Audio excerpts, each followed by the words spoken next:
Hello everybody, my video today is about 4 signs which may indicate that you could have dyscalculia.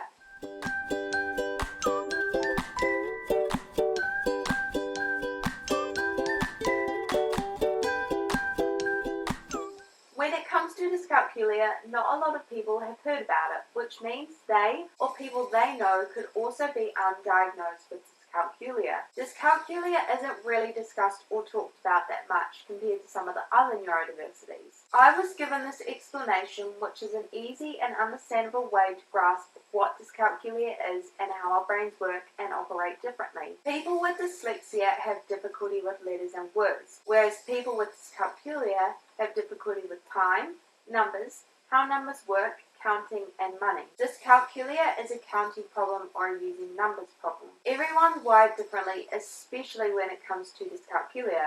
So what I might have could be different, less or more to someone else that has dyscalculia. Let's see what some of the signs can look like for this. Sign number 1 is remembering math facts in school, such as times tables. I find this one particularly interesting because when I was at school, I struggled with learning, grasping, and then remembering my times tables easily. I tried everything from having a times tables poster up on my ceiling to listening to the times table CD and even having a spell teacher to help me learn them. With all of that help, they still were not sick in my brain and I had major difficulty remembering them, especially the 12 and 11 times tables.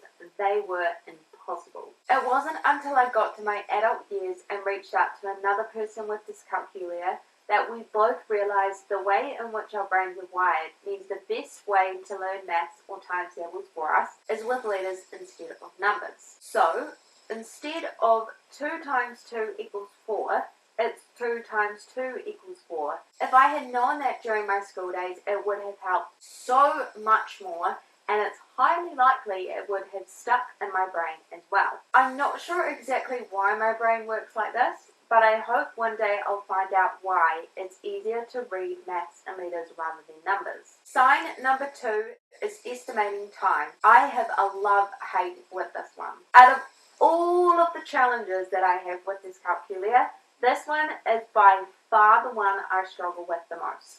It's like I have an estimating time blockage that I can't remove from my brain. I personally find time the most interesting to learn, experience, and talk about because it's so challenging that I have a mind blank about this. For example, I literally, and when I mean literally, have no concept about estimating time whatsoever. So if you say to me, Eilish, you have to be ready in 5 minutes, I have absolutely no idea or concept when 5 minutes will be. It's an absolute blur to me. Even if you try and help me to grasp 5 minutes, it will just go in one ear and out the other. I view estimating time as like a missing link from the math neuron to the time part of the brain. When someone says I need to be ready in 5 minutes, so that will be 5:15, I look at them and I think to myself, how?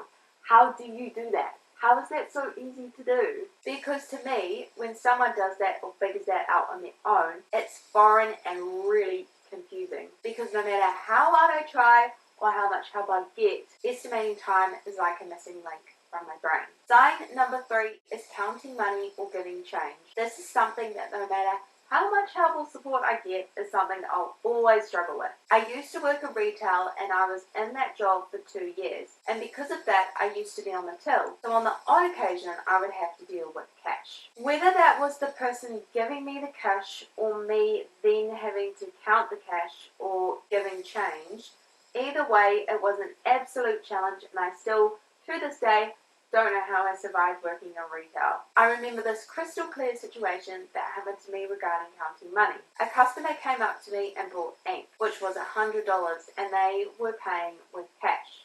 So they gave me 2 $50 notes. This person handed me the cash and I had a dyscalculia blockage. So I thought they had underpaid me, which they hadn't, as they had given me the correct amount of money. Because of my dyscalculia moment, I gave them back one of the $50 notes, and then they left, which meant that the till paycheck for that day was down by $50. After they had left, I then realized, oh, my dyscalculia had gotten in the way, and I completely miscounted it. I felt so bad about making such a simple mistake, thanks to my brain, that I ended up taking $50 out of my own bank account so that the tail paycheck for that day wouldn't be down $50. Sign number 4 is grasping the meaning of quantities or concepts like biggest versus smallest. I find this one interesting because I literally have no concept of bigger or smaller. So, for example, if someone said to me, you have two numbers, 6,000 and 2,000. Tell me what's the biggest and what's the smallest. I would look at both of those and I would have no idea and would just have to guess. When it comes to this type of challenge, I always, without fail, have to ask someone for help. Thank you very much for watching, and I'll talk to you again.